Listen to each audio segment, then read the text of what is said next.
So it's mandatory to have your watercraft inspected in Alberta. We have stations located at our highest risk locations coming into the province, so the southern border with the US as well as the eastern border. The closest water body with invasive mussels to Alberta is located in Manitoba, and so we consider that high risk. We're worried about these invasive mussels because they reproduce really rapidly. They're non-native, so they don't have a lot of predators keeping them in check. And they have these tiny little threads called byssal threads. And these byssal threads can attach to any hard surface, including watercraft. And what they do is they will attach and multiply and multiply.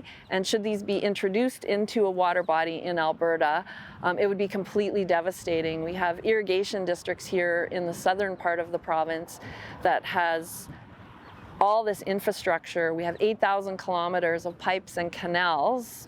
Many of these pipes are buried that are moving water. And these invasive mussels, if they were to get in, would just start to clog everything. And you know, the costs to this province alone would be devastating.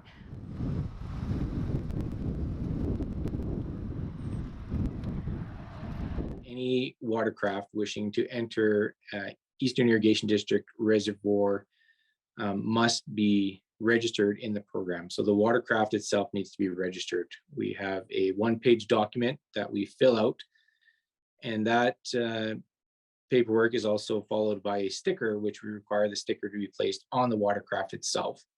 It has a number identifying which form has been filled in relation to the watercraft. Some of the questions on the form obviously is where the watercraft has been last launched, and if it's within the province, then there's no issue within the last 30 days, then the watercraft is allowed to enter into Eastern Irrigation District reservoirs. If it's out of province, then we do require that watercraft to be inspected at a provincial inspection station.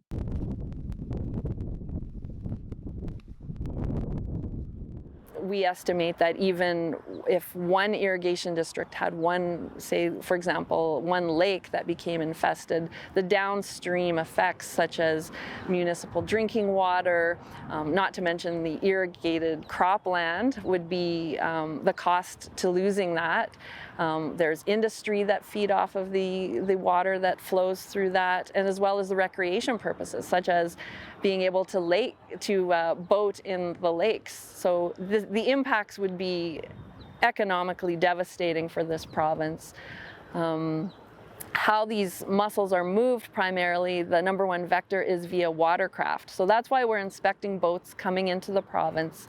And these mussels with these threads will attach to your boat, to the hull, or to any 90-degree kind of cool, damp, hard surface, even your anchor if you were in Lake Winnipeg or in Ontario. And then these mussels, once they've attached, they could live up to 30 days. And so a watercraft can move a lot of distances across North America in those 30 days. So these mussels could still be alive, even in standing water. So we call them veligers when they're microscopic stage of the mussels, and they can live for a long time in standing water. So what we encourage people to do is drain all the water from their watercraft at the source location when they're exiting a water body, and to make sure there's nothing attached. Their boats are clean, drained, dry, so no weeds, no mud, no muck or anything like that.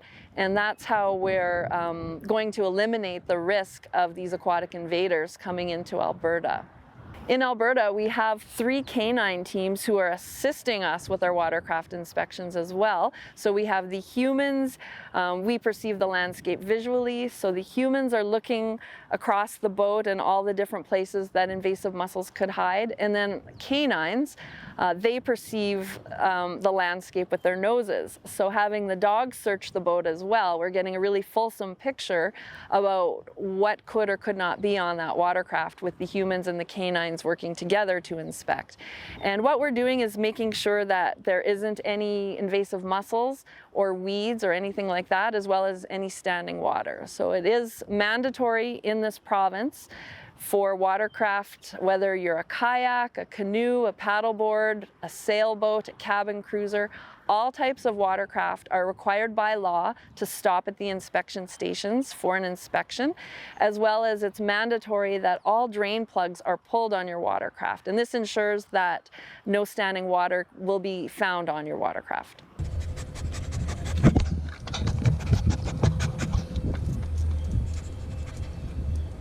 Yes! So as of the middle of June, our watercraft inspections program has already intercepted 5 watercraft with invasive mussels attempting to enter the province. So our program is working. Here at Dunmore, we've had 4 alone. Last year, in 2021, we had 22 mussel-fouled watercraft entering the province. And here at Dunmore, which is Highway 1, last year we had 16 mussel-fouled watercraft attempting to enter. So our program is working, but what we really need is for the boating public to do their part, and we need them to clean, drain, dry their watercraft every time they leave a water body.